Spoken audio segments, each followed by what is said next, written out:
feel like we need to set the mood. You know, kind of give the vibe that we're having currently. Just the whole vibe. Not even, like, the coffee canister vibe that we usually give. We get the whole aesthetic of our space right now. So it's Saturday night, and we... are living it up, you know, parties. No, we had a lot to fucking do today. Today's one of those days that's, like, when I think about, like, what we did this morning, I'm like, that was today? We did yeah. Like... It was a day. It was a day. Right now it's 11:30 when we're recording this. But we woke up and we went apartment touring, which we'll get into in a little bit. And then I was working on a video, and I'm doing, you know, I'm using, like, a new editing program, so it took me, like, way longer than normal. And then we fucking relaxed for a little bit. And then... A little bit. Now we're doing this, but I don't mind, because this is, like, relaxing time. This is, like, a recap. When you say it, it doesn't sound like a lot, but it was a lot today. We just, for whatever reason, like... And when we went around to places, like... It's been raining for, like, the past, like, 2 weeks. Welcome to Seattle. And I love it. I love it, but, like, everybody doesn't know how to drive, and it's, like, a pain in the butt getting places. Oh, yeah. When I was just out, like, a half hour ago, like, it was Saturday night raining in the, like, heart of Seattle. Not a time to be driving. Ooh, I didn't even think about that. Not a time to be driving. But right now, it's extremely rainy, and it's nice and warm in here. And we're having this coffee. And we just have the Christmas lights on. Yep. And it's just a very cozy vibe that we're having right now. I'm enjoying this. And I feel like we cheated on our apartment today. Yeah. And so I'm kind of giving it some love right now because it was a great apartment for a start, you know? Yeah, this is the place that when we came here to Seattle, this is the place we came home to. Yeah. So... This has been the longest I've lived in a place in a long time. Since we've been in our childhood homes. Yeah. Yeah. We always move a lot. This is Coffee with Crachel, by the way. Hello. It's the mellow episode. Yeah, I'm feeling a very mellow episode tonight. Yeah. I think it's to prepare for the next episode. Oh my god. We actually recorded an episode of the podcast last night with our friend Zach. And so... That's coming out the next time. You'll be listening to us Wednesday? Yeah, that's the day that we upload. Yeah. So there's only 2 of them. I don't know why I get them mixed up, but yeah. You have your own upload schedule, so I know you can get a little bit mixed up. Yeah, so let's talk about the coffee before I get into... Oh, this is... A little like, too mellow. One of the... Like, when I opened this package... I just, like, was so warmed. So nice. Probably one of the sweetest things I've ever seen done, ever. So, if you don't know this about me, I, like many people out there, I'm a huge Harry Potter fan. Yes. Like, when I worked at the movie theater, I was working there during the release time of the final movie, and I dressed up as Harry Potter, but I got to work, and I was... You got paid to just take pictures. I got paid to take pictures, and I was also, like, crowd control. That's so cool. And then I got to see the movie at midnight, so, like, it wasn't even like I had to work and miss the movie, so I still got to see the movie at midnight, and, like, it was amazing. Dressed as him. Yeah. So... I mean, fuck, like, we had I like tell the story, like, we had this little fucking, like, cart that, like, during the big releases that we would take as a concession cart to go into each individual theater, and, like, hey, people want to buy shit, so they don't have to go all the way out to the front. Right. Only pulled it out for the big things. This time, because we, like, it was just, everything was Harry Potter themed, like, I was walking around with the person I was doing the cart, yeah. And then, like... When we get into the theater, like, people would see us coming in, and, like, a little bit of a hush tone, but everybody was still excited, and then, like, I'd be like, anything from the trolley? Oh my I would yell that, and then the entire just auditorium every time would explode in applause. Oh and, my like, honestly, god. that was, like, one of my favorite moments, because, like, it's I was so just, like, fucked up. I can't, like, picture you, like, being that, like, I feel like I couldn't even do that, and you weren't, like, that outgoing. Oh my god, I love it. Like, I was just surrounded by everybody that was loving the same thing and doing this thing and dressing up, and it was amazing. Oh. So, with that in mind, this package that we got was Harry Potter AF. So, one thing that I have not been able to do is go to Harry Potter World in Disneyland. Yeah. Just, money to go to Florida. It's a lot, and it's expensive. And so, this package comes from Zoe. Yes. And obviously it's from Florida. And she got us, well, in terms of the coffee, we got 2 bags of Wawa because Wawa randomly exists in Florida as well. Which is like, honestly, giving Florida something so good. Like Florida's got something going for it. Do they know do you think Floridians appreciate the Wawa? I don't know. Because I feel like it just popped up and they were like, all right, I'll get my gas here. I feel like it's not, tell me, let me know. So we got the original and the Colombian blend of Wawa. Delicious. Then we got a canister of Mickey's Diner coffee, which is what we're drinking tonight. And I have never had this. What? I've never had it. I've never been to Disney, okay? Oh, man. The only Disney I've been to is Downtown Disney. I had a meetup there. Shout out to the people that were at that meetup. And so that was in, California. And it was the free part of Disney, so that's why I was there, okay? let's be honest. But this is a delicious, complex roast. It doesn't say that at all on the canister. I literally just pulled that out of my ass. I am so happy to be drinking this tonight. It is we have been using the Instagram, which I don't think we've talked about yet. So we have an Instagram. It's called CoffeeWithChrachel. And we're taking a picture of every bag of coffee from now on, because that's a cool idea that we got on Twitter. And since we decided, we randomly were going to start, describing the packaging, perfect. It's great. It's good. So now you get the image for what I'm about to fuck up. But this is the Mickey's Really Swell Diner Coffee. Has a nice little Mickey on the front. A blue canister. Kind of like the Folgers aesthetic, but a more modern vibe. Doesn't but make with me a want to retro throw finish. up when I look at it or think of incest. That's, oh my god, the Folgers incest commercial. It's almost that time. It's so close. And there is so much information on this, and they tell you exactly how to prep it and everything. And I don't even know if I can get into all of that right now because I don't have my glasses. But So I don't know a lot about Disney, but I'm assuming there's a diner that's in one of the parks that's kind of this is probably the coffee they serve at all the restaurants. Probably is. It's the diner blend, so it's I'm assuming this is just the basic. And it tastes great. I mean, I really needed a cup of coffee today. I feel like I'm sitting in a train car diner with that little jukebox in the booth with you, the personal jukeboxes that are there. You know what's fucked up? My diner that we used to go to, that was, where I grew up. Yeah. There used to be a smoking section.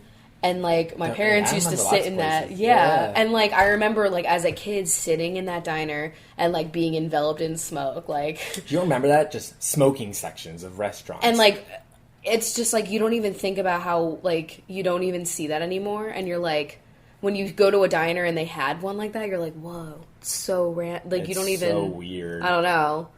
And it wasn't when your phone number, you randomly had to start using your area code? Yeah. It's around that time when things started to get shaken up. Oh my god. There was a time where your phone number was only 7 numbers. Yeah. Yeah. That was weird. Okay. Think about that for a little bit. But this coffee's delish. But the package had lots of other goodies in it too. So there were some things from Harry Potter World, some snacks and stuff, and there was 2 mugs that were for both, because I guess we've answered a question. This was a very... I was going to say eagle-eyed listener, but that makes no sense. An eagle-eared. Wait, who can hear really well? I don't know. Think of anything, really. I mean, cats can hear a lot better than us. Oh my god, You're a feline listener. I hate everything.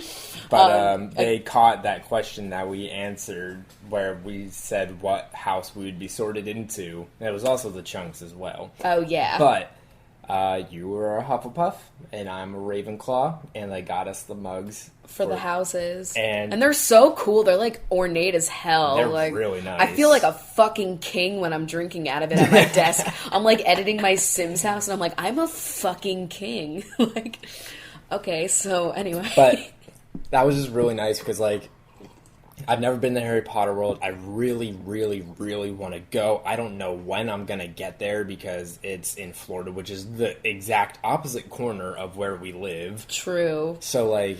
And we have friends that work there that are like, we'll get you in for free. And I'm like, flight. It's so far away. How long is that flight? Oh, my God. If it was 5 hours from here to Pennsylvania, I can only imagine it's going to be like 6 or 7. Siri, how long is the flight from Seattle to Orlando? Please. Oh my God, it heard you. Let me check that. Here's what I found on the web for how long. 6 hours and 2 minutes. Yep, all right. Okay, so it's basically like going home. A little bit longer. That flight's not that bad.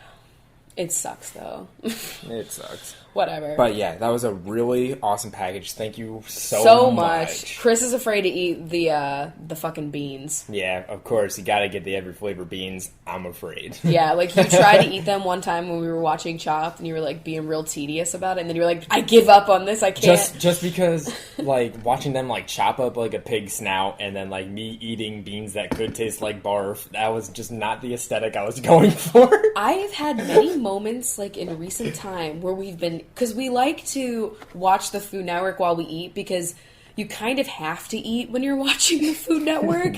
Yeah. Otherwise, you get #hangry, as they say.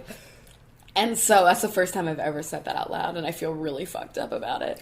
God. So we usually, like, we'll eat dinner and watch Food Network, or if, like, we're gonna have, like, breakfast or something. When do we eat breakfast together ever?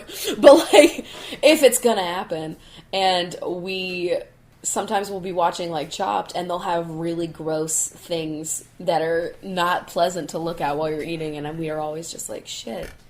There was a really fucked up episode that we just watched that was literally the same 4 ingredients 3 different times and just like slightly 3 different ways. Slightly different variations of They did them. like a really fucked up Thanksgiving episode that was just really bizarre. So check that out if you're into it. But yeah. Yeah. So, I mean... let's talk about the apartment tour. Yeah. Because that was fun. Yeah, it was fun. This is the first time, we've been able to tour an apartment, and we've lived in 3 different apartments so far in our lives. Yeah. Like, the ones from the school, they were just the ones from the school, and so no real choice in that. Then we moved in with our friends, and so they just lived Well, we kind of toured their place. We toured it, but, like, you know, we didn't really have that many other options, and so, like... But that was a good place. That was a big... like, I just think about living in that place, and then, like, the space we have here, like, it's bizarre. I mean, considering the fact that we had an entire house for the same price amount that we're paying right now, like, yeah, it's a little fucked up. I mean, it wasn't, like, a nice place or anything. It wasn't insulated, first of all. No, it was not. Fuck, that winter was so You really... old. I just really didn't like that place. That fucking bathroom? Bathroom? But we had a lot of space, and it's probably going to be the largest thing we'll ever live in. But, like, Lila is fucking pissing me off today. Go up on top of those cabinets. Those ones that are low enough for you to get on, but not in the new place. You're going to be fucked up, Lila.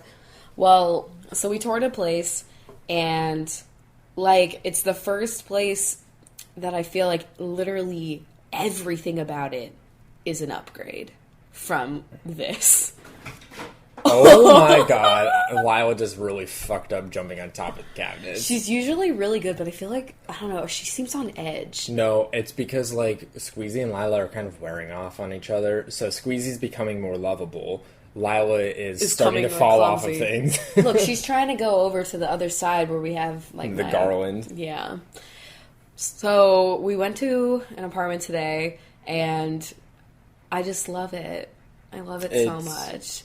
I just have to say, like, the kicker was there's fucking storage space, which is, like, ideal. Impossible to find in Seattle when you're getting a studio. We have looked at so many apartments that just don't have closets. Like, there's not anything, and so you have to buy, like, dressers, but then where do you put your random shit like vacuums or other ugly shit? Yeah. It's like so hard to like disguise things in like a really minimal apartment that doesn't have storage. And, you know, like, I've always stored my clothes in dressers, but now I really just like having all of my clothes hanging and none of it I folded just hate in dressers. folding my shit and then having to like lift a shirt to get under another one and then fucking the other one you up. fuck it all up. It's like, I'm not in Forever 21. I don't need to be doing this. Like, Oh, God. so I just throw it all in a ball. That's my method. Thank God all of my clothes are just one giant black ball. Yeah, this makes it really easy when we're trying to find things. Oh my God, it's amazing. But the apartment. Oh my God. There's a walk-in closet probably bigger than this apartment. Not really, okay. No. But it's huge.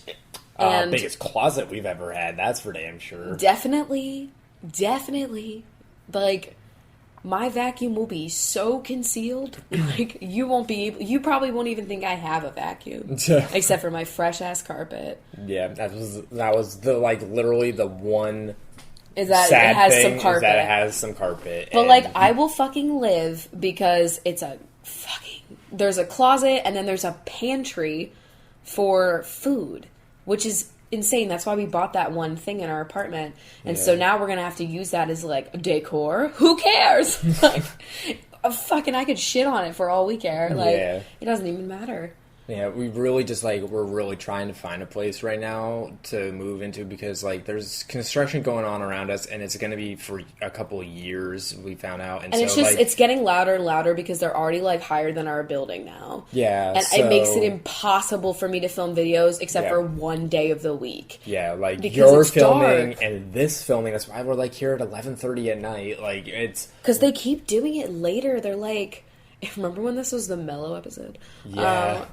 Fuck everything. Let's just go back into that. But like, just now they always are doing stuff like later and later at night, and so I would have to wait until like 8:30 to fucking film videos, and then at that point I'm like, gross, because there's no daylight coming in, so I'm just using my light, and I just look real like not as pretty It's always under that light. It's always just nicer when you can wake up, get your work done, and then like have the rest of your day to relax. Because I feel like I can't be productive. Like, there's only so much I can do without the filming part. Yeah, Like, exactly. the filming is obviously the key to it all. And so, like, you know, I can answer my fucking emails, and I can do this and that, and do social media stuff, and get, like, other tedious work done. Like, I've been, you know, in the process of changing descriptions on all the videos, or whatever. Just little things here and there, and... But, like, once you have to film the videos, and I hate filming when it's dark, because the light just looks like shit. And then I'm just already, like, I've had a whole day, and now I don't feel like talking you just in a spend video. the whole day just, like, thinking, like, I have to do that later. Like, I Yeah, can't really it's- relax because I still got to do my work. I'm the type of person that, like, wakes up in the morning, gets all of their shit done, and then I can have, like, a nice evening to myself. Yeah, exactly. Like, that's what I like.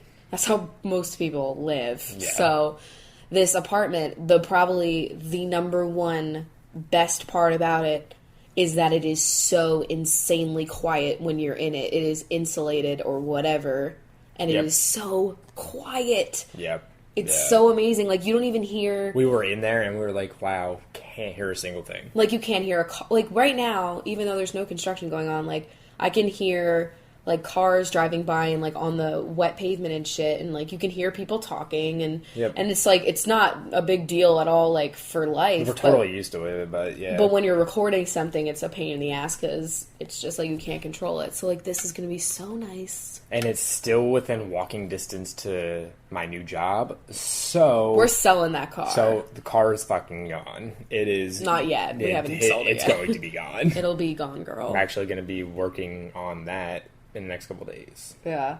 Very excited, because the sooner I can stop paying for insurance and all the other things that go along with having a car, the better. And the building has, like, actual amenities. Like, this building literally has nothing other than its good location, and it's not bad. Which, I mean, rent. like, that's a really good thing that this building does have going for it, because it's got, like, one of the best locations you could have. Yeah, I know. But, I mean, the ceiling still leaks.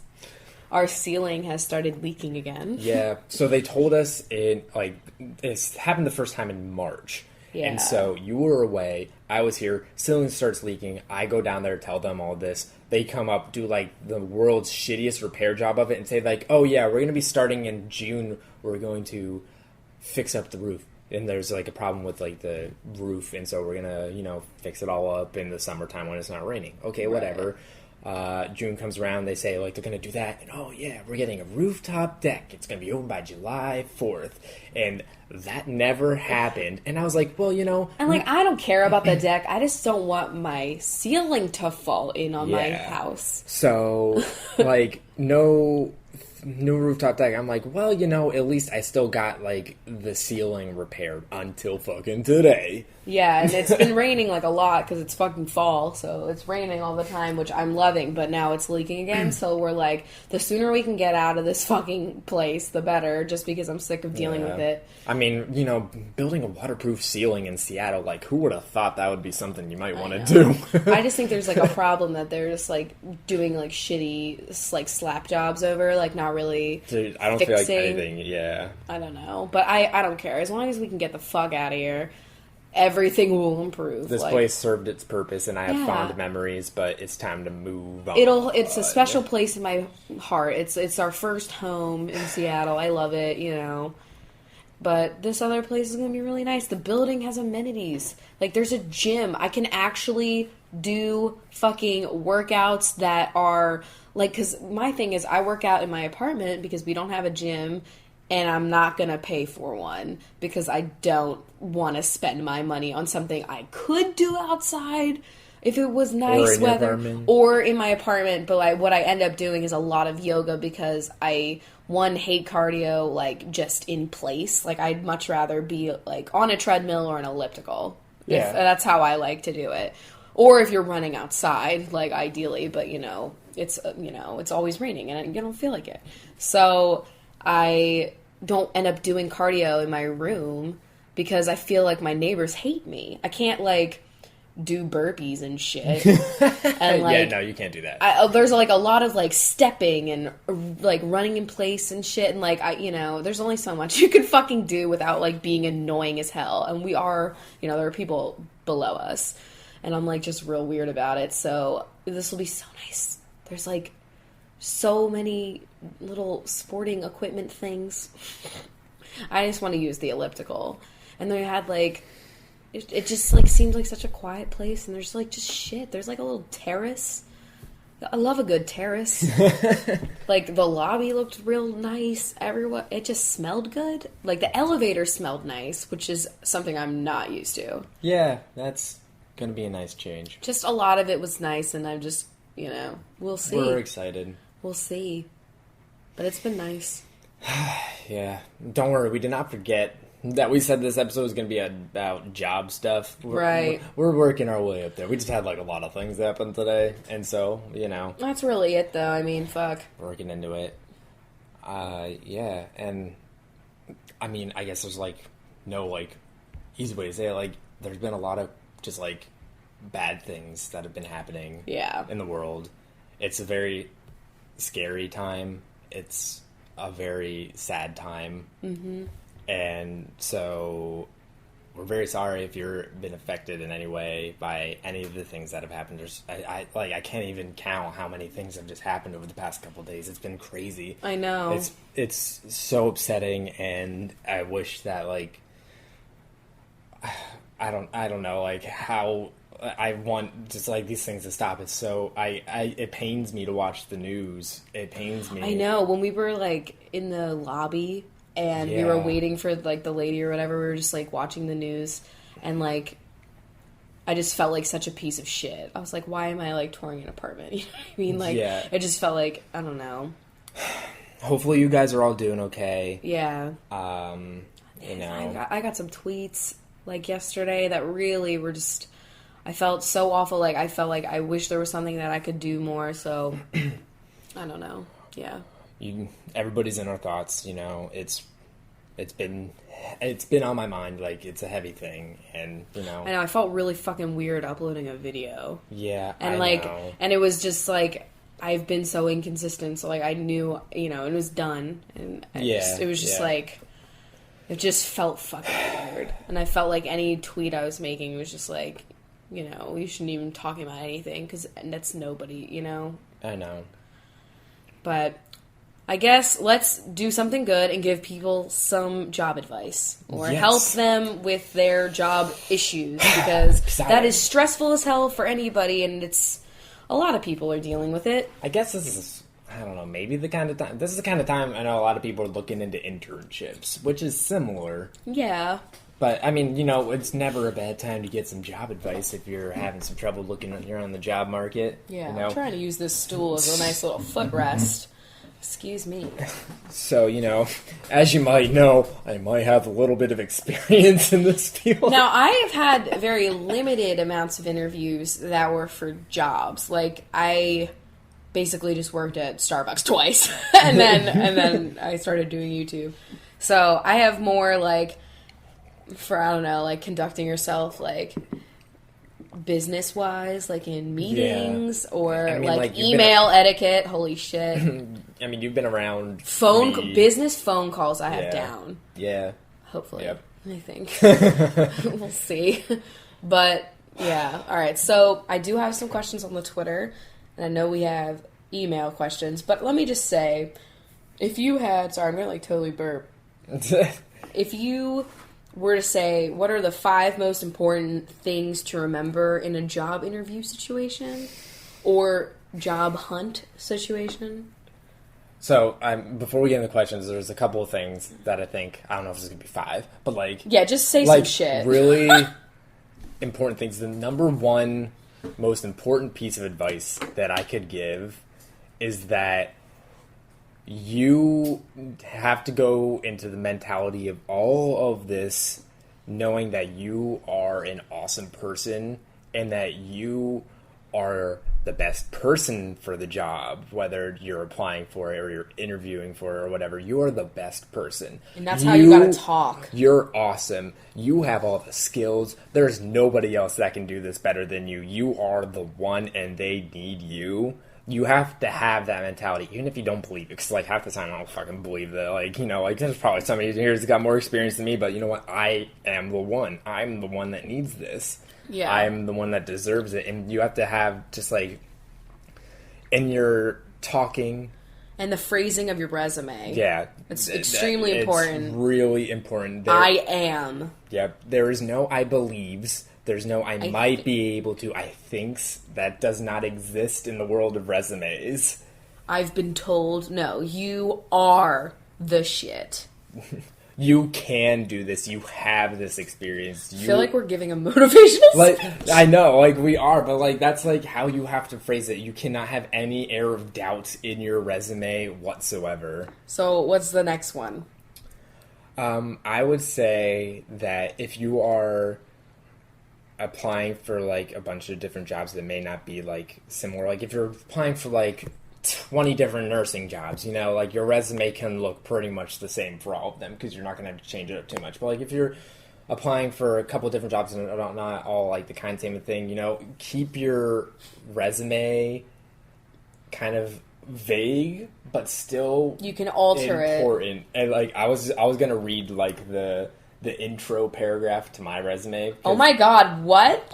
It doesn't, like, it's so vague that it does not... No, but you're just such a, like, you're such a twat, and I love it. You're like, I'm gonna just read you an excerpt from my resume. No, I'm not trying to be a dick. Like, no, I'm kidding. It's just, it's so funny. Like, because, like, I've revised my resume time and time again, and He has shown me, like, a billion versions. Can I read it? Yeah, this one paragraph that opens up my resume, I have... Does it open doors? It does. I've fine-tuned the wording of it over and over again. I think this is my perfect for me to explain who I am, but in the vaguest terms possible that I could apply to any job. So, are you saying that you think that people should use this as like a rubric? I mean, if you want to fucking use it, go ahead. I mean, it is incredibly now this vague. is coming from someone who has a meteorology degree and is getting all these tech jobs, like computer science. And I mean, I've also been like a fucking cheesemonger, and that's your resume working. Also in a call center, like, you know, it's great. It's robust. Go ahead. It says, Over my years as a student and professional, I have become a strong member of many different communities. I am a capable employee, a strong learner, and a dedicated professional. I have worked incredibly hard to acquire an extensive repertoire of skills, all of which I use to advance myself in the workplace, as well as my hobbies and passions. Damn, that is vague. It is so incredibly... That's like professional vaguism. Exactly. Like, what am I applying for? You have no idea, but you But know I'm good. awesome. And I have hobbies. Jesus. Yeah. See, All like, right. for a long time, I did not have hobbies in there. But I I was need like, to, you know, like- like, I wanted it to be known that, like, I do things outside of work. So I put the word and hobbies in there. Maybe you should make business cards sometime. Maybe I should. I want business cards. I don't really know why necessarily. Like, I feel like I definitely don't need them, but there's just something about me having a business card that I really like the idea about. Yeah. You know? Remember Just hand that out. Yeah. Remember when I went to IMATS? Oh my god. The first fucking time I went to IMATS. And Yep. I made business cards, but we didn't have time to print them, so I, like, glued paper to cardstock. Yeah, I Like, can't believe we did that. And I don't think I handed any out because I was Nope. too embarrassed. Yeah. But, like, that's where I've been. That's where we've That's all kind of been. where I've been. And if Lindsay's listening, that's the first year I met Lindsay and Megan, Huh. who I was texting about the backsplash earlier. 'Cause we're both apartment freaks. Oh my god. But, alright, so any other, like, run-of-the-mill tips that you're like, yo, I had... Oh, yeah, this is it. So, this is it. This coffee is it, actually. this coffee's fucking great. It's getting me jived. I feel very like Mickey's Pep. Go away. Go away. Alright. So... It said really swell. That's how are I'm you feeling feeling. swell? I'm feeling fucking swell. Okay. She got this stupid ass grin on her face. Alright, say your tips, you Oh piece my of god, you're shit. too busy being swell over here. So when you're applying for jobs and you're looking at like Indeed and all the job boards online and everything, Oh wait, explain Indeed and shit. You know, people don't know, and Well, it's helpful. Indeed is my favorite one. There's Simply Hired and Monster. I fucking hate Monster. Honestly, I hate Monster. It's so confusing. What are you talking about? I have like 8 monster tattoos. Oh my god, please go away. Stop. The drink of the gods. Stop. Top me off too. Top this. Wait, you're not gonna top me off? You just looked at me and put the cap back on. What the hell? It looked like you had enough cream, babe. Listen. Listen, just say your goddamn tips. So, you wanted me to go into what the fuck Indeed was. Well, and I just everything. want to make sure that people, like, maybe they don't even know what the fuck that is, and it helps you get jobs. It's so- like LinkedIn, right? Kind of, yeah. Indeed is where you can like input your resume on like a form, and then you just go on there and you apply to jobs through it, and so you can just use that resume and send that out, and so you don't have to like go through 25 different custom job application websites. You know, you just do it all through there, and it's really nice. And So, like, FameBit for Oh my God. applying for jobs. yeah, kind of. Ew. But Indeed's my favorite, and Indeed, it is. the number one thing you'll see on or like in the application on what the fuck is the word I'm looking for, on like the posting, whatever. The job listing? Yeah, job listing. Wow, that's it. You'll see like entry level jobs, but they want like 5 years of experience, or like tons of just stuff that you don't have per se. Like, you find a job, you might have like the right degree for it, but you don't have like a lot of the experience that goes along with it, whatever. Apply for it anyway. Yeah. The number one thing that I've learned is that like everything that they list on those things is bullshit. Honestly, It's their ideal candidate. We've it- talked about this before. have we talked about this? Yeah. Oh yeah, well it's their ideal candidate, what they want to see, what they would love to get, but you by no means have to have like anything on there. I got the job at Xbox. They wanted a bachelor's in computer science, and they wanted like 2 years of customer service or technical support And you didn't have, you just had customer service. I had 6 months of customer service and a meteorology degree. And I still got the job. Like, and a cheese history. And a cheese history. You're a nice fucking right. smooth I cheese after Oh my god, please go away. I really have nothing to offer. I feel like such a trash bag. Oh my god, listen, you have had plenty of episodes. I know. Listen. It's my time. I'm kidding. Yeah, so just, like, apply to anything and everything. The worst that can happen is that you just won't hear back. And, like, that's a lot. Just be ready for that. That is, like, probably 90% of the applications you send out are you're just not going to hear a single fucking thing. Yep. And then, if you're lucky, you'll get a rejection letter because, like, that's at least nice That's enough so courteous. that they were going to let you know that you weren't good enough. Hey, if you're a boss or some shit and you are the person that could do that, you should start doing it. Please do. Please do. And then, you know, you'll get the couple that are interested. And if you just, like, use Indeed to flood thousands of resumes out into the world, you know, you'll be able to find something, I think. And if you do it for anything and everything, you'll be able to make it there. I am boring you. No, I'm just really tired. All right. So I have some questions. Okay. And we have some emails that are job. Yeah, I gotta get my computer for that, but let's do these questions first. All right. So, any tips? I'm going to try to answer some of these too, because I have been to interviews, and let's just say I've gotten every job I've interviewed for. True. It's been like 2. You know what? You know what's really messed up? The other, like, when I was just now looking for jobs, there was 2. There was the one I got and the one that still has not told me whether or not I got the job or not. Yeah. You think about that? Like, I was supposed to find out, like, 3 weeks ago about that job. Do you think they just hired other people? I don't or they haven't, like, gotten their shit together yet I just feel like they maybe haven't gotten their shit together. Because, like, you know, I was up their ass so much that I feel like they would have been courteous enough to let me know I didn't get it. I don't know. But, you know, that's me thinking nicely. All right. Any tips on finding jobs/internships that are relevant after graduation? Well, That siren. it really depends on, like, what you went to school for. Like, me going for meteorology, one of the main things I had to give up was, like, if I was actually going to pursue getting, like, a career in meteorology, I had to live with the idea that I may not be living where I am right now.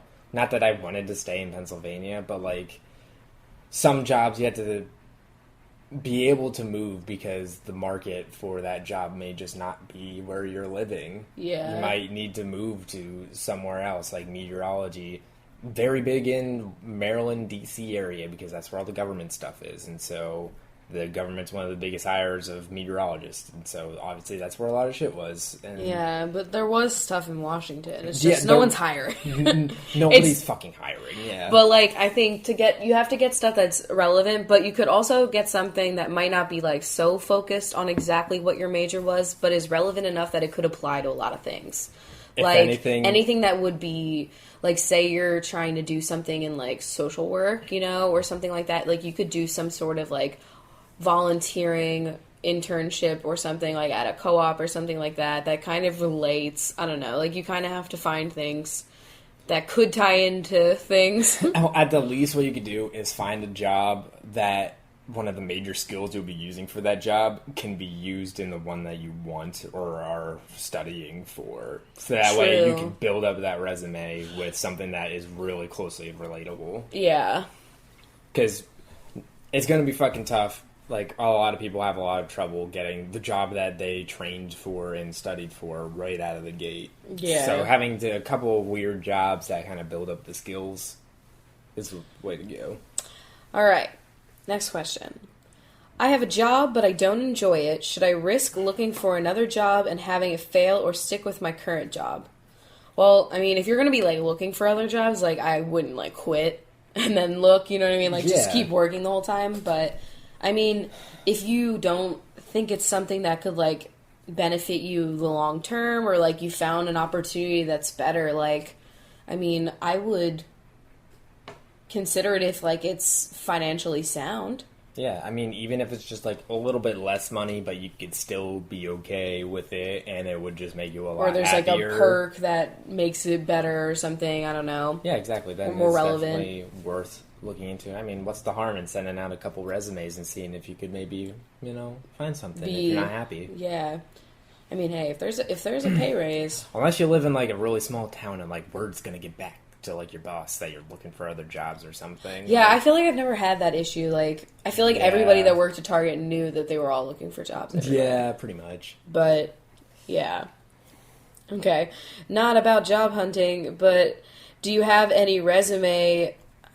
What is CV? Tips? I don't know. It's cover. I see that word all the time, and I don't fucking know. But then they also sent 2 pictures of their cat, which is gorgeous. It's a nice, beautiful black cat. Oh, I love it. What is he wearing in that picture? He's wearing some sort of security jacket. Oh, I love him. That's amazing. I love it. I wish our cats would wear shit. God damn it, you guys suck. Okay. So, let me just go over here because I know people replied. Oh, wait. Did you ever have anxiety over getting a job when you first were looking? How did you overcome that? Because I'm struggling. Okay, I can answer this one. Question for me. So, when I first started working at Starbucks, this was my first job, and I was really, my most anxiety part of it was that I didn't drive at the time, and I had to rely on other people for rides to this fucking job. And it was the most stressful part about it, so I don't know if that's, like, totally relates, but that just, like, was the worst, but I just got through it. But the other anxiety was just kind of like, I don't know, people at Starbucks get very flustered because people really want their coffee. It's important. I understand it. I totally agree. But people want it, and they want it very specifically. And so it was really stressful sometimes. And you'd have, like, some people not be very nice to you. And then you go into the freezer, and you're like, shit. And you're looking at the lemon loaf, and you're like, fuck this day. But I think the only thing that helped with my anxiety was becoming friends with my coworkers, because you're all just, like, dealing with weird shit all day, and it makes it nice. So, like, and it's pretty easy to, like, at least get into, like, joking with your coworkers. Yeah, definitely. And so I feel like that helps a lot. And it usually happens, like, right after you start, too. Like, there's at least one person hanging around. Exactly. I mean, it's always tough. Like, this is the first time you're going to be working at, like, a job. Like, what's it going to be like? You have no idea. Oh, I was so scared about, like, I don't know, just doing it right. Not fucking up at work, like the professionalism that you have to have when you're working, and how you really can't be, yourself and making that many jokes. You have to really, like, represent a brand, and it was scary. There was a lot of pressure, and I was like a baby. I was like, what, 17 or 16? Yep. When can you start working? Like 16? Yep, 16. I guess. So, yeah. I was, like, really scared. And I was the youngest one at my place. Oh, yeah. Everyone was so much older than me. But it was fun. I don't know. It definitely took a lot of getting used to. And I was really nervous, like, going to work. I was usually always like, I have to go to work. I feel like one thing that's kind of, like, related to jobs in ways that, like, I feel like if it's within your possibilities to have a service job at one time in your life. Oh, I totally agree. Like, we've both worked. She worked at Starbucks. I worked at a million different things that were service related. And I just feel like it teaches you. Well, I've always, like, honestly, even before it, but, like, really. But it really teaches you a valuable lesson about courtesy and respect. And just, like, to be a good human. Holy shit. Like, the people that are serving you your food are people, and that are just in some part of their life doing something, or they're doing it, and it doesn't fucking matter. That person does not control the price of the overpriced water bottle you're buying. True. They don't do anything. They're just there to peddle these products to you, and they're just trying to save up for college, honestly, or they're fucking having a tough time finding a job in their field, or they're, a fucking single parent. Like, there's a lot of fucking people working service jobs, and it's a fucking... Yeah. It just pisses me off. And so I do, like, I think it's, like, a really good thing to have worked one, at least at some point in your life, or for a while, and it just makes you a good fucking person, like, in my opinion. I'm so nice to employees of any sort of... Like, helping me in any way. You just know, like... I don't know. Maybe but I guess honestly, I borderline like pushover though, because like if I do get incorrect stuff, I like don't send it back. I just deal with it. Yeah. And like you're paying, but at the same time, I'm just like, I'll drink it. Mm-hmm. You know, I don't care anymore. Okay. But yeah. All right, let me get to the next question. I burnt my hand on a curling iron. That was a huge burn. I can't believe it. I know, it's like... you were like, oh yeah, by the way, I just like burned my hand and it's like it's huge. I was like, oh my god. It was very not okay. How do you even find job applications? I feel like I could work in different areas, but I have no idea how to go about looking. So, I guess we did touch on that with Indeed. Yeah, definitely. Or you go to the career spot on any given like company that you're trying to work for. Yeah. That too. You just think about who you want to work for. You go to the website and look around. They usually have a jobs, careers page, something like that. LinkedIn, I guess to some degree. LinkedIn sometimes is sometimes beneficial, but most of the times is not. Can we just go off on a real tangent about LinkedIn, because I feel like this is the only time we can really discuss it. I love LinkedIn. My LinkedIn personally is probably shit because I haven't updated it in forever, and I should probably get on that.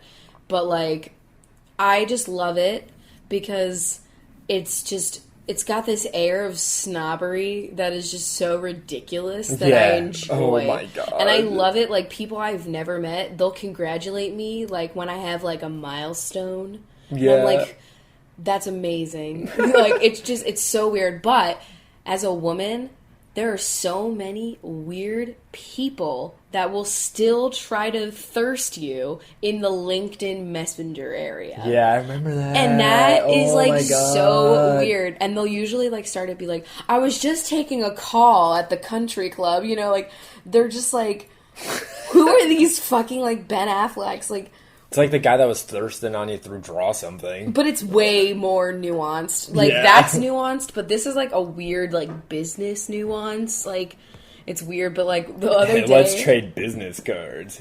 It's just fucking weird. Like, I should honestly just read it.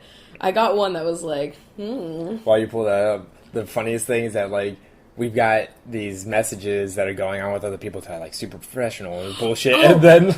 So, one day I was bored while Chris was like at work, and I sent him a LinkedIn message. And it's... How to spice up your life. Yeah, I know. This is how we should put this in a relationship advice podcast. And it just said, the subject was, suck my corporate ass. And the content was just a picture of baby Grinch. And so I got this message on LinkedIn, and I'm like, oh, what's this gonna be? And it's just Rachel sending me this stupid fucking picture. It was hilarious. I loved it. Okay. I let me look at this and see. Oh my god. Okay, I won't say any of the like information. It's like, hi Rachel, thank you for connecting with me. I've found LinkedIn to be a really cool tool for meeting some amazing people. So let me tell you a little bit myself. My name is blah blah blah. And blah blah blah blah blah. I like to eat good food, drink French wine, play racquetball and chess. Honestly, I'm hooked. Like, take me on that racquetball adventure. Oh my god, lately I'm reading a biography. Enough about me. Tell me about you, Rachel. What are you currently up to? What are you excited about this year? And what's Seattle like? I don't... It's just, I wasn't expecting this. That was like, what the fuck? I read that and I was just like, this just slipped into my LinkedIn DMs or whatever. God damn it. It was so funny. That's fucking funny. Alright, you pull up the email questions. I think I have a couple more. So, yeah, that's LinkedIn. Yeah, I feel like LinkedIn's just fun because I like connecting with people that I know are, like, important. Yeah. And, like, we'll have mutuals and, like, yes. But that's about it. It's just kind of that intrigue. Or see who's, like, looked at yours. You're like, why the fuck? From Millersville. You know, you'll be like, who? Yeah, that's the thing that's fucked up is that, like, you always get, like, you can't creep on anybody's LinkedIn. Oh, no. I don't creeping. I don't do it. I only do it if I want to do it, like, on purpose. Like, I need to be seen. But, like, I don't do it to, like, people I want to creep on, you know? Because you just, can't. It's just too much. Alright, one sec. Okay. Anything over there? Or do you want me to go into this? Just do your thing. Alright, give me 1 second. No. Hey. So we've been sent the tweet of Guy Fieri tossing the sign lean cuisine, like, I want to say like 30 billion times. So I just gotta say thank you very much. I enjoyed it. But you need to stop! It needs to end!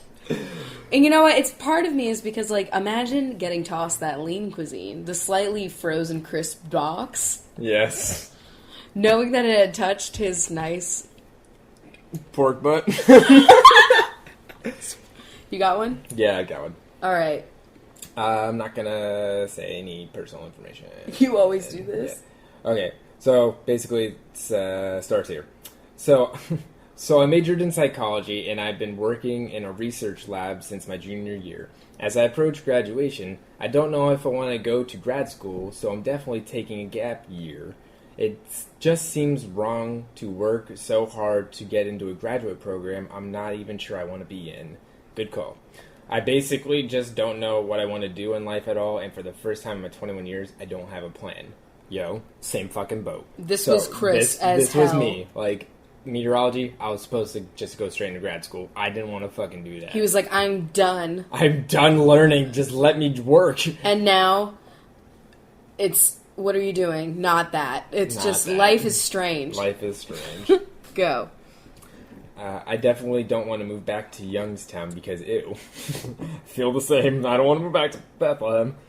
My friend just moved to Portland, and he got a random job and is simply living life. I'm thinking about kind of copying him, but it seems so scary to pursue a random job that has nothing to do with my degree. Of course, you can't get a psychology-related job with just a bachelor's degree. I love school, and getting out of this academic atmosphere feels wrong and right at the same time. Everything is hard. I guess I just want to know what you guys think about this situation. I feel like I'm a ticking time bomb. Graduation day is going to arrive, and I need to have a plan by then, or else I'm going back to Youngstown. If you guys want to talk... Okay. So, that's the end of the question. Okay. That was literally, you just described my life in a question. Just to recap, Chris was like, could I go to grad school? I don't want to. We moved to Seattle, and he worked at a grocery store, and we lived life. And like, then, I was working, you were doing your thing. And then you just kept doing stuff until you got where you were now. And, I mean, if you think that you can find something out in Portland or whatever city that you want to actually live in, and you think that you could do it while you, I don't know, look for internships or something else maybe you could do in your field that's not going back to school, I guess, then fucking do it. Or just save up some money for school and doing odd jobs, because either way you're getting job experience somehow. I'm in the same boat. I love school, and I would love to go back to school I'd and love get some to. graduate training, but, like, I did not want to do that. I'd when love to I get a was second ending degree in marine biology. Yeah. I'd be really robust, like communications and marine biology. Those go hand in hand. Got to talk to those dolphins. I love the academic life, and it's a lot of fun, but I wanted to get a job, and I got a job in a field that has just like a few similarities to meteorology, but in the grand scheme of things, not really anything like it. And so it's totally possible, totally doable if you want to just like move to Portland, fucking get some random jobs just to get started, and then work your way to something that is more in line That's with what a you lot want of to do. people are doing. I mean, Yeah, I mean, the job market sucks ass, so a lot of people are just going down this road anyway. just do a because, like, social media job. yeah, honestly. Yeah, I know psychology is tough because you really, like, that's one of those fields you, like, have to get a grad degree for, from what from the couple of psychology students that we There's do. no harm in taking a couple of years off No and working harm and at saving all. money and then just doing your thing. Did that thing light up a little bit? Yeah, the little thing, when we talk a little bit too loud, it registers and makes a little flicker. Oh my god. Yeah, so, I mean... Sorry about Shut that. up. All right. Well, I think we nailed that one. Yeah. Next question. All right. Hey, Chris and Rachel. I am currently at a teaching job and hate it with the fire of 1,000 suns. However, this is the job I trained for, gotten by my degree in. I am also in grad school to try and get out of this job and become a librarian. I won't have my master's for several years. How do I survive this job? Thank you, robust benches. Okay, so you're in a teaching job that you don't like, and you have to stay in it while you become a librarian? Is that Yes, she's pursuing a master's. Oh. To be a librarian, change her field, but for the time being, has to stay teaching, make money and shit. Okay. So, survive that. Okay, well, I'm assuming... God. I guess, I wanted to be a teacher when I first started in school. That was what I wanted to do. And I still think it's something that I would like in the future. I just think I needed to be older. I didn't think that it was something that I wanted to get into while I was young. You know what I mean? Yeah. But... I totally see myself being a college professor. Oh, yeah, totally. Yeah. I don't know. I'd probably just teach, some shitty film class. And I'd be fine. Whatever. Yeah. Speech class. That's what I'd teach. But I feel like... Where the fuck was I going with this? Who knows? I feel like you just gotta... You have to somehow make the work interesting. Yeah. If you have any kind of, free reign over lesson plans, and, the material that you're teaching, if you can actually go into books that you think have, good meaning or whatever you want to do, and if you have, the ability to do so, that's probably where I would put all of, the fun of the job, and, just try to focus on, how great your fucking course is. Yeah. So that at least that part feels really rewarding. You're teaching a class that you would have liked to attend or something. Mm-hmm. That's probably what I would do. And also just keeping the end goal in mind. I'm doing this so that I can get my master's and do what I really want to be doing. Exactly. Which is probably not talking to a lot of people. Because that's kind of what I'd like to do one of these days. That'd be a sick ass job. I know. I think that would be so nice. Being around books all day, that'd be so cool. It would be overwhelming with the amount of knowledge that you could just fucking dive into any topic. What is being a librarian like now? Because just computers and stuff, and a lot of libraries now, they just have a lot of computer labs in them too. But I guess there's still books. Oh, well, it depends on what kind of place you're at. Yeah, true. Yeah, but good luck. Yeah. Yeah. And so this is the last one I have here. All right. Hi, Chris and Rachel. I want to read one. Okay, fine. Okay, because there's a cat emoji on this one. Oh. Hi, Chris and Rachel and the Chunks. Oh, new software. Oh, thank you, computer. I started college this year, and my life has changed a lot in mostly awesome ways. I just wanted to say thanks because your podcast has been going on pretty much since the beginning of the semester, and it made the transition a lot easier. Oh, that's awesome. You guys give me hope that even if stuff goes wrong, I will be able to handle it, just like you do. Oh my god! Aww. That really makes... That's so nice. If there's anything positive that could come out of the shit that I just went through, it's just that I gave somebody some hope to get through it, to fight through it too. Just suck my ass. Okay. My boyfriend and I are at the same school, and I have good friends, and it's all working out, except I can't seem to get hired anywhere. I really need a job because I'm not getting help to pay for college I'm not getting help from my family to pay for college. I am depending on scholarships and whatever paycheck I can make. I have a lot of school ahead of me. Pharm... So I'm guessing... Doctorate? Is that what that means? Are you going in pharmaceuticals, I'm assuming? I don't know. I don't know. These one of these catchphrases. lingos. And I don't want to drown in student loan debt. Yes. I never had a job in high school because I was only allowed to apply for jobs within walking distance of my house, and most of the businesses in the area required that I was 18, and I wasn't at the time. I wasn't allowed to get my license either. Basically, my mom placed all of my value in whether I could get hired or not, and then did everything she could to hold me back. Whoa, this is relating to my fucking life. And I scream too much for the thing. Thank you. She would make me feel guilty about not trying hard enough when I applied to every job opening I could and walked sometimes over 5 miles to businesses just to apply. It sucked, but I didn't want to just accept failure and prove her right. So I did everything I could to look good on paper, and in the meantime, and I graduated with high honors with distinction. I took a crazy amount of AP classes and passed all the exams. I completed an internship. I became certified as a medical administrative assistant and a BLS provider. You seem cool. And I was involved at school and clubs and managed a tutoring program. I've essentially made myself crazy trying to be good enough, and it has yet to pay off. Do you have any tips on how I could get hired or make some money in the meantime? I surf job boards like Indeed all the time. Oh my god, this sounds like you, Chris. And I have been applying to anything I could within a 40-minute drive. I have even applied to a funeral home desk job. Oh my god. I have also considered to sell my crochet work online, but I don't know how or who would buy it. Basically, I think my lack of prior job experience is what is killing my chances at getting hired. You recently got employed. Congrats, by the way, so I wanted to seek advice from you. Okay, first of all, if you sell your crochet stuff on Etsy or Instagram, we will definitely talk about it. So, that's something. Hit us up if that becomes a thing. Yeah, like, we would, if any of you guys have Etsy stores or anything that you need help promoting and your shit is cool and you're just trying to do things in life, hit us up. We're nice people. I love Etsy. And so that's definitely something you could do on the side. It's, if you like it and you have the time. Yeah. But sounds like you've got a pretty robust resume going on here without any job experience. it sounds like you're pretty much doing everything right and you're in Chris's position where you're just kind of just waiting, and it's really discouraging because you feel like you're like this ideal candidate but no one's fucking calling you. And it's just like, it's shitty. I'd say one thing you could look into, I don't know if you've done it or not, is look into working at home jobs. I mean, the job that I had, I worked at Nordstrom, and I worked for their call center, and I worked from home. And you could work from anywhere in the U.S. there.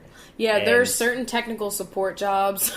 Or customer support support jobs that are like, you can work from home. And they give you a customer service, edge in your resume that I feel like could apply to so many jobs. Like having that job, having a call center, because if you're like working in a pharmacy, you're taking calls from people talking about prescriptions or whatever. I don't know exactly what you do, so that's probably like a stretch. You're like, I don't work at Rite Aid, but listen, you might. And something like that, like something that you can do that would apply to a lot of jobs that you can do from home, or like it's close by or whatever, I don't know, having worked at Nordstrom, that improved my speaking skills so much, because if anybody's listening that has seen me from when like your channel first started and everything, I was like terrible. You were terrible. I was not a camera talk person or just the ability to talk at all in life. And so like it grew throughout the years, but I think that job was like one of the things that like really pushed me over the edge to where you're really good on like the phone now too. Yeah. So I mean, that's a bonus of it, but like just looking for working at home jobs, it's something that's becoming more and more popular. And if you're going into what seems like a medical pharmaceutical field, maybe you could get something that's a medical transcriptionist job. Like that's a buzzword I keep hearing thrown around. That's something that you can do at home as a work from home. My mom actually did that. Yeah, it's something that is in the field at least, so it gives you some sort of experience. And I'm sure there's programs that you have to learn that would also help your resume too. And I feel like anything like that you could just do from your home, even like those jobs that like you kind of like just do your own hours, Yeah, exactly. There are a few of those, and just when you're on Indeed, don't put anything in the like the keywords part, and just in the location put remote. Yeah, and that will get you a lot of the things that are work from home, or the other way around. Don't put anything in the location, and in the keywords put work from home. Yeah, and that will help you find those things, and it takes a little bit of sorting, but And yeah, I mean, I don't love working from home personally, but it does have its conveniences. If it gets the bills paid, that's and it gives you something on your resume. And I mean, it sounds like you got a lot of great experience, stuff like that, but if you're putting a lot of resumes out there and just not hearing anything back, maybe just revise your resume. It might just, there might be a way you could word something better. Or you thought of something that you could add or something. Yeah, just take a look back at that, just make sure. And also following up is key. Yeah, that's something Following up is key to getting jobs, in my opinion, because they want the people that are so interested in the job that will be pushy like that. And so I would recommend, if you haven't heard back since like they told you like a rough time around when you're going to hear back, I would recommend following up. That's solid advice. It's very important, I think. Yeah. And it's because a lot of these people are just, like, doing a lot of things, and hiring people might not be, like, their prime thing that they're working on if it's, like, a bigger company or something, and it's just, it's worth doing. And, yeah, we did get one question that I just remembered, and it's, what questions do you ask when the interviewer is like, do you have any questions for me? And you're just kind of like, what do I say? Yeah. I never know what to say. Definitely, like, one of the hardest things. I ask a lot of if there's any technical questions. Like, a lot of times you may not even know what the job is paying, like, right off the bat. So if you don't know, it's always tough asking, like, How much does this pay? But, like, you know, if you are, like, ballsy enough to ask it, like, they might be like, oh, this person's, like, actually, like, you know, they're ballsy enough to, like, ask how much is getting paid. Like, it's just, like, a tough question. I don't know why it's a tough question. Do you ask it a lot? If I don't know out front, yeah. I mean, the job that I got, I asked them. Oh, okay. Yeah. So I've never asked because they told me. Yeah, there's been a lot of jobs that just, like, are vague about it. And even sometimes when I ask it, I will get, like, this range that's, like, really large. And it's like, 16 to 25. And you're like, what? Yeah, fuck that. So any kind of questions like that, or, like, what's the schedule look like? What does a typical work week look like? I always ask...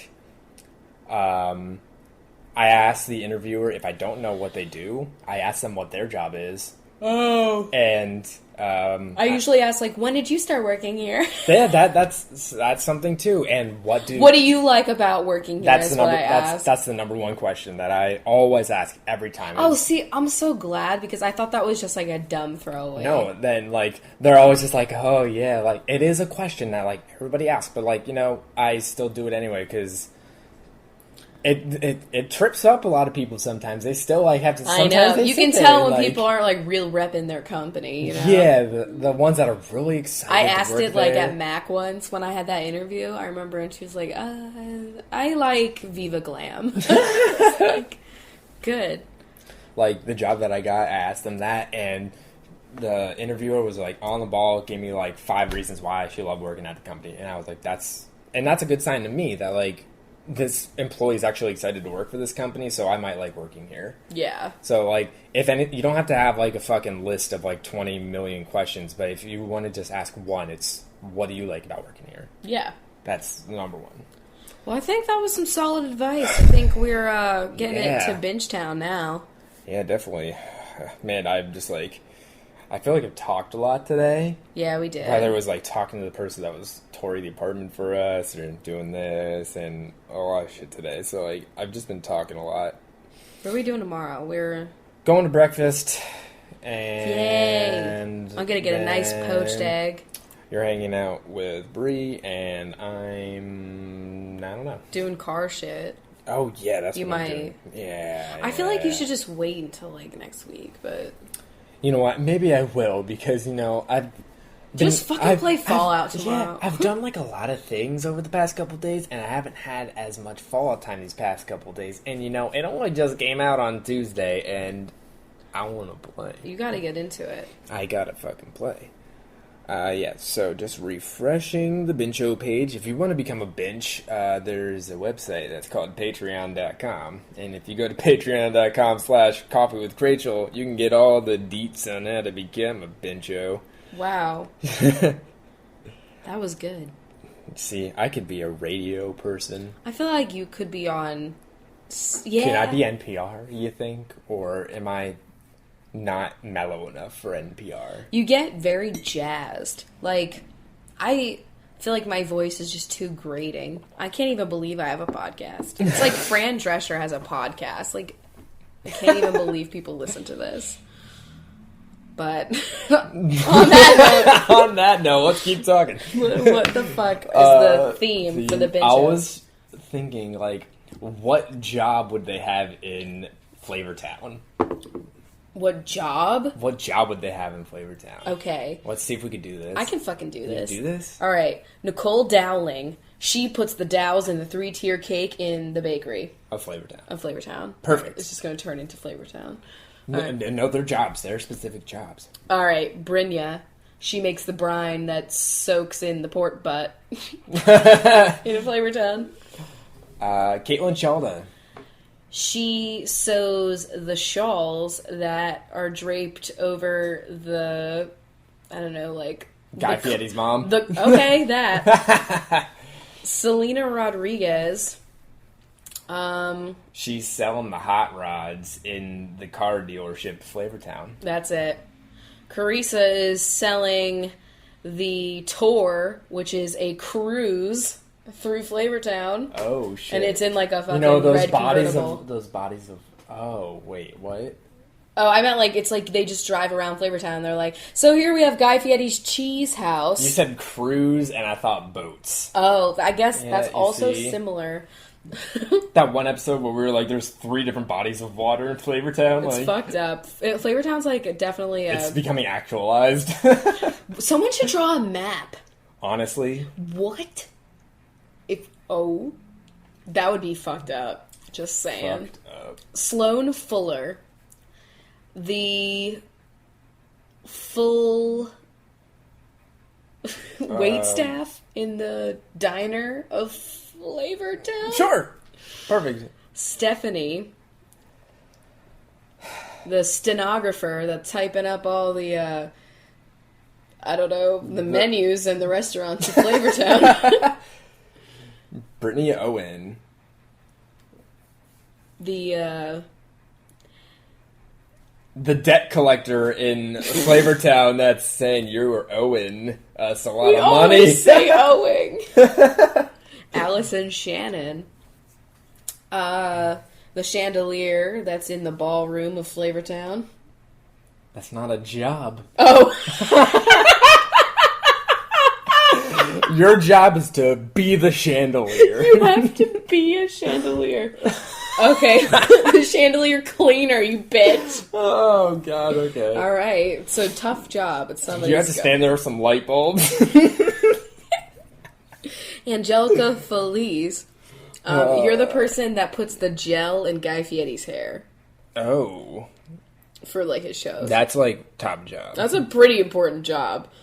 Kayla Bean is the bean sorter for the chili in the restaurant of Flavortown. Yeah, okay. Yeah, it's a prestigious job.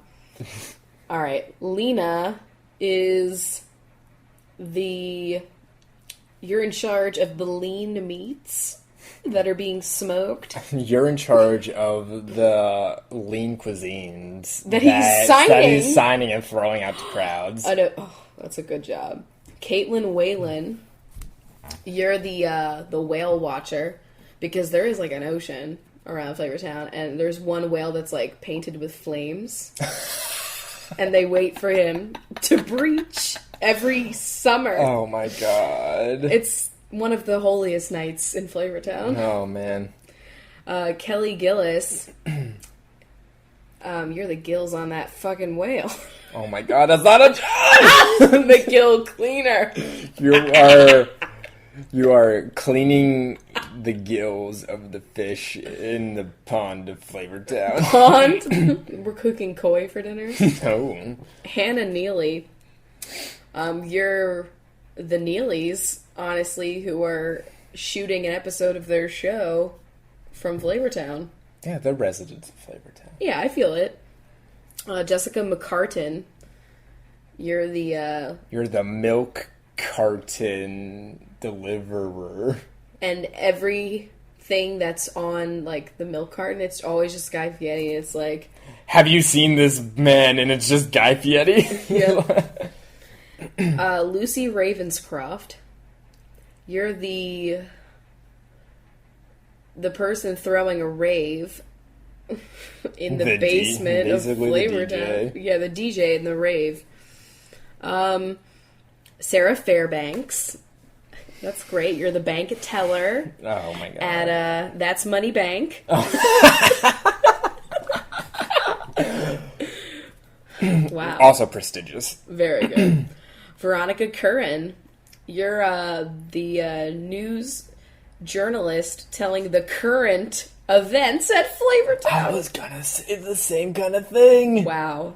Wow. Amazing. We're money. It's almost like we're dating or something. Ashley, You're spreading the ashes Oh my god. You work of at the fallen chicken wings in Flavortown. Please stop. Ew. Next is Cody Robinson. You're the person painting robin's egg blue paint in the foyer of Flavortown. Perfect. Tegan Anderson. Ooh, you're the person in charge of placing Andes mints on Guy Fieri's tongue. Also prestigious. Agree. Lauren Siobhan. You're the lawyer Oh. that is settling some debts in Flavortown. I'm working with Brittany Owen. Yeah. I love when we got full pinch. Maria Spanos. You're the spaghetti. Spinner. What? The person making the spaghetti that Guy Fieri is about to slurp. Oh. Katie Gallardo is the person in charge of checking everyone's gallbladder in Flavortown. Oh my god. Making sure they're all good. Oh my god. And Kelly Wine, I mean... It's it writes itself. That's all she wrote. You're in charge of Guy Fieri's coveted wine cellar. Oh. You dust off his bottles, if you know what I mean. Tina swirl his sniff, you know? Tina Tompkins. You're in charge of the teensy little fucking toy hot rods that Guy Fieri has. The Hot Wheels and the Matchbox cars. Yeah, he definitely has like a room for those. Oh. There's a lot of flames. Sarah Seaman. The seafood prepper, A Seaman, if you will. if you will. Danielle Wilson. You wrote Guy Fieri's will, which says that every citizen of Flavortown receives one chicken wing when I go. Oh man, and also a lock of that gel there. Oh my god, yeah, or like the secret formula of his gel. Oh my god, I feel like that's his secret formula. Not like a chicken wing sauce. It's for It's what his gel is. Like, it's probably a mixture of things. It is, definitely. Dana Daly. You're writing for the Flavortown. the Daily. Triple D Daily. Oh my god. The quadruple D. The daily diners, drive-ins, and dives. Oh my god. I can't deal with this. That's the... You're a journalist. That's the circular going around. Lenny Wells, you are in charge of the pop-up Wells Fargo that is there because Guy Fieri bought a franchise. That old Fairbanks works at. Yeah. No, she works at That's Money. Oh, There's a yes. rivalry. Oh, It's gentrification in Flavortown. Oh, shit. They're bringing in big business. They're taking out the smaller businesses. Oh, fuck that. It's We gotta fucked up. Write an article about that in the Daily fucking Yes. Triple D. Kylie Williamson, you are the person in charge of Guy Fieri's son. What? Whatever it may be. If it's the sun that follows him and gives him a nice rosy cheek, or if it is an actual, yeah. We don't know what it is, but you're in charge. Betsy Moscaso, you're the person that pours Guy Fieri's Moscato. From his Kelly wine cellar. Yep, that's it. Megan Wilson. Are there two Megan Wilsons, or am I fucking crazy? Danielle Wilson. No, there's definitely two. Okay, I'm totally wrong, but like it feels like it in essence. Okay, Megan Wilson. the original. You are the mega Phone holder at the rally. The horse races. More like the donkey races. Oh, shit. In Flavortown. Kelly K, you are the caterer at the barbecue of Flavortown. Prestigious. Brittany Livingston, you're the living proof that Flavortown is awesome.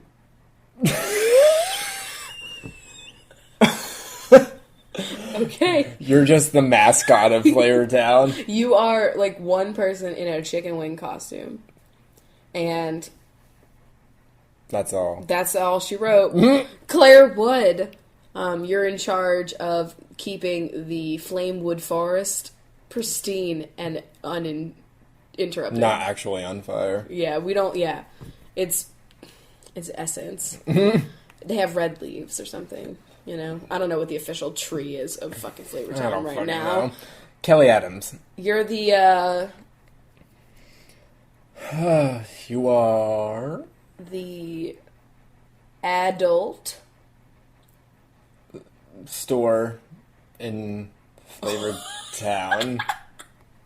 You are the whole store. You run the store. You run the adult You sell store. those flaming hot Triple D After Dark. Triple D. If you, Oh, it's probably called Triple D with like the smirk emoji. Temple Murray, you're obviously the place of prayer in Flavortown. You are the fucking the rabbi in that temple. Hannah Peterson, you're the handler of the animals in the zoo of Flavortown. there it is. Jenna Gordon here. We know where this is going. Well, you know what? Actually, you're the gourd handler in the harvest of Flavortown. Melissa Andrade, you're the listener. You're the android. What? Oh, you're the android seller. Android phones? Oh, like that like mascot of that little green dude that hangs out? Yeah, for whatever reason, Guy Fieri just happens to like android He has an phones. Android sponsorship, it's fine. Yeah. Sasha, you're the coach of the softball team in the league of Flavortown. And the team is called, Ooh. ooh. This is gonna require some, I'll think about it. Give me your ideas. we need to marinate on that one. Yeah. Michaela Jernigan. You're the juror in the trial of Flavortown. And it's One singular juror. just one of those. Brandy Coates. You're the employee. Oh, wait, no. You're the person at the museum that takes the coats. Ooh. Yeah. Very nice. Museum of Flavortown. Can you imagine? That's prestigious. MOFA. Instead of MoMA, it's Museum of Flavortown Art. Oh, Mofa. MOFA. Oh my god. Please stop. Marisa Bell. You are in charge of ringing the bell for when everybody in Flavortown eats their pork butt at the same time. Yeah. At the annual pork butt dinner. In pork butt we pray. Sarah. You're the person serenading us at the jazz lounge in Flavortown called Flamin' Sax. Sounds a lot like something else. I know. Lexi Ortiz. You're the... Oh, shit. You're part of the gentrification. You're selling the Lexuses. There's a Lexus dealership popping up. Yeah, it's right next to the Wells Fargo, honestly. It's really fucked It's up. a really weird... There's probably a Cheesecake Factory there, too. Oh my god. That'll make more sense in the next episode, guys.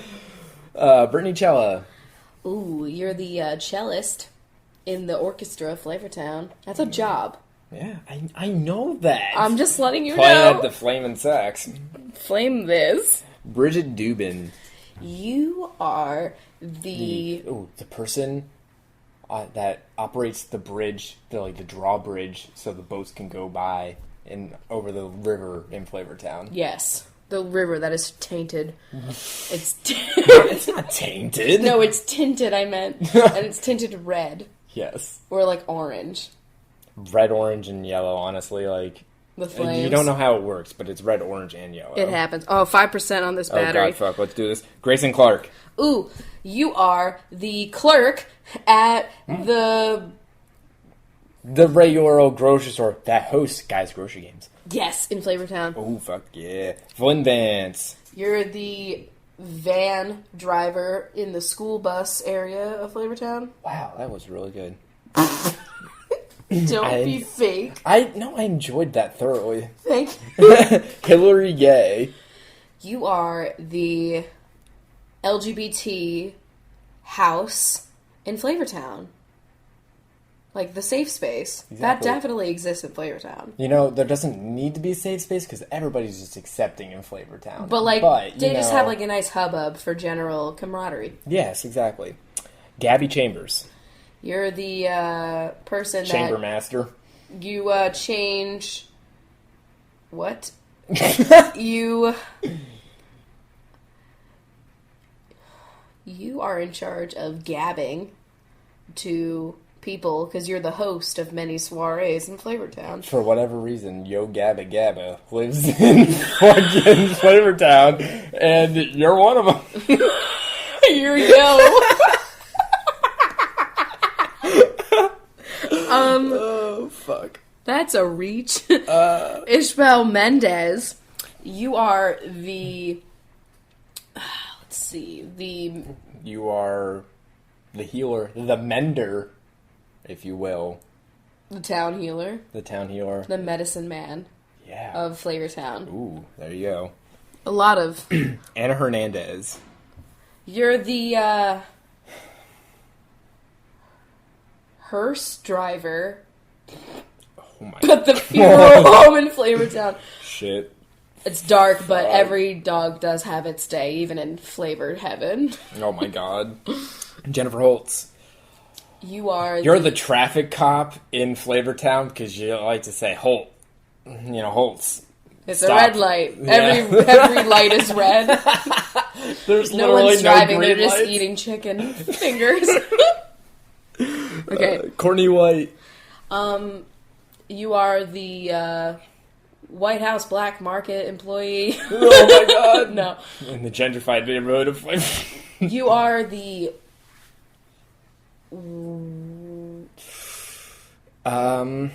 You're the court jury. The court. We talked about court earlier. Yeah, so you are the... Like the judge in the court. Yeah, you're house. the judge in the court. Yeah, okay. Got There you it. go. Got it. Brilliant, It took us a while. Mr. You're the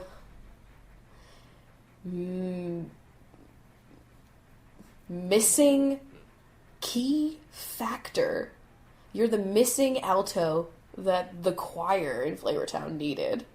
Yeah. Shit. Fuck. Sophie Smith. You're definitely like the locksmith because a lot of people are changing their locks in Flavortown. There's just a lot happening. There's a lot of changes. Elizabeth Doles, you are the... I don't want to do another brand.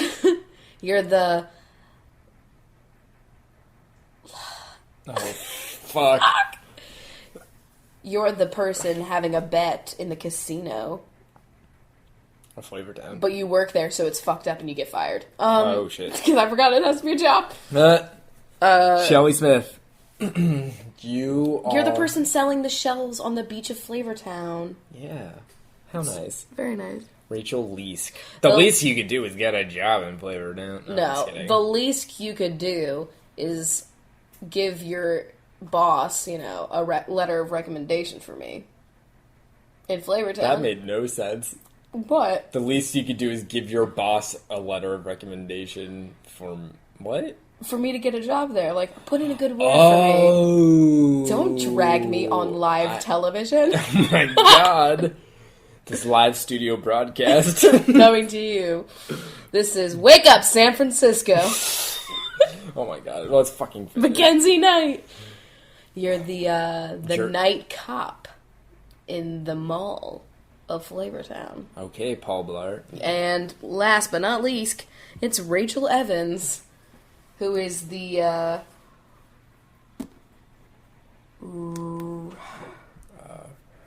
You're the famous racquetball player in Flavortown. That was good. Not as famous as Guy Fieri, though, because nobody could be more famous than Guy Fieri. That's true. Oh, man. All right. What a doozy. Well, it's a doozy. I fucking hope that this helped you in any way, shape, or form with your job hunt, because I know it fucking sucks. Yep. Good luck to all of you in that job hunt life. Thanks for having a cup of coffee with us. Yes, thank you. We're gonna go, I don't know. I'm gonna wash my face and sleep. Yeah, we're probably gonna go to bed. Alright, goodbye guys. Bye.